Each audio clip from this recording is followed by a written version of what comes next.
নমস্কাৰ আজি আমি আলোচনা কৰো বেংক আৰু অনাবেংকীয় বিত্তীয় প্ৰতিষ্ঠানৰ বিষয়ে বেংক হৈছে এক বিত্তীয় প্ৰতিষ্ঠান য'ত আমি পইচা জমা ৰাখো আৰু বেংকৰ পৰা আমি টকা ধাৰে ল'ব পাৰো উচিত সুদৰ বিনিময়ত আৰু বেংকে আমাৰ আন কিছুমান কামো কৰে যেনে ধৰি লওক বেংকে আমাৰ মূল্যৱান বস্তু কিছুমানৰ সুৰক্ষা দিয়ে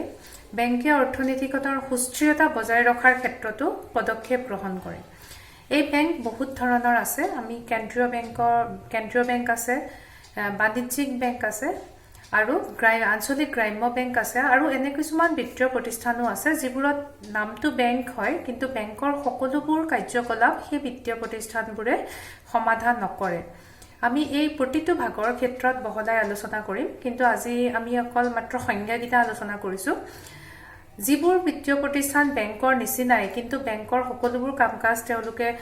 ফলপ্ৰসূ নকৰে সেইবোৰক কোৱা হয় অনাবেংকীয় বিত্তীয় প্ৰতিষ্ঠান বা নন বেংকিং ফাইনেন্সিয়েল ইন্টাৰমিডিয়েৰিজ এই বিত্তীয় প্ৰতিষ্ঠানবোৰে আমাৰ সাধাৰণ জনসাধাৰণৰ লগত প্ৰত্যক্ষভাৱে লেনদেন নকৰে আমি সকলোৱে সেই বিত্তীয় প্ৰতিষ্ঠানবোৰৰ সুবিধা উপভোগ কৰিব নোৱাৰো তেওঁলোকে কিছুমান উদ্দেশ্য বিশেষেহে তেওঁলোকৰ পুঁজি আগবঢ়ায় উদাহৰণ স্বৰূপে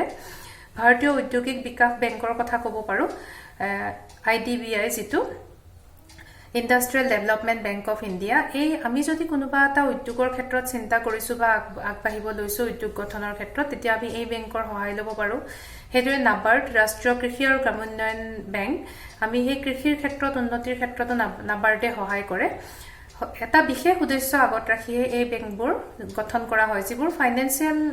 লেনদেনৰ ক্ষেত্ৰত টকা পইচাৰ লেনদেনৰ ক্ষেত্ৰত বেংকৰ নিচিনাই কাম কৰে কিন্তু আমি সকলো শ্ৰেণীৰ গ্ৰাহকে তাৰ সুবিধা ল'ব নোৱাৰো হেদৰে আমি লাইফ ইন্সুৰেন্সৰ কথা জানো LIC হে লাইফ ইন্সুৰেন্সতো টকাৰ লেনদেন হয় কিন্তু বেংকৰ সকলোবোৰ কাম লাইফ ইন্সুৰেন্সত কৰা নহয় আৰু হেদৰে পোষ্ট অফিচৰ কথাও ক'ব পাৰো আমি পোষ্ট অফিসো টকাৰ লেনদেন হয় কিন্তু বেংকৰ সকলোবোৰ কাম পোষ্ট অফিসত কৰা নহয় বেংক হৈছে এনেকুৱা এটা বিত্তীয় প্ৰতিষ্ঠান যি গ্ৰাহকৰ লগত প্ৰত্যক্ষভাৱে জড়িত আৰু অনাবেংকীয় বিত্তীয় প্ৰতিষ্ঠান হৈছে গ্ৰাহকৰ লগত প্ৰত্যক্ষভাৱে জড়িত নহয় সকলো ধৰণৰ গ্ৰাহকৰ লগত প্ৰত্যক্ষভাৱে জড়িত নহয় তেওঁলোকে বিশেষ উদ্দেশ্য ভিত্তিক কিছুমান নিৰ্দিষ্ট কামৰ কাৰণেহে গ্ৰাহকক সহায় কৰে ধন্যবাদ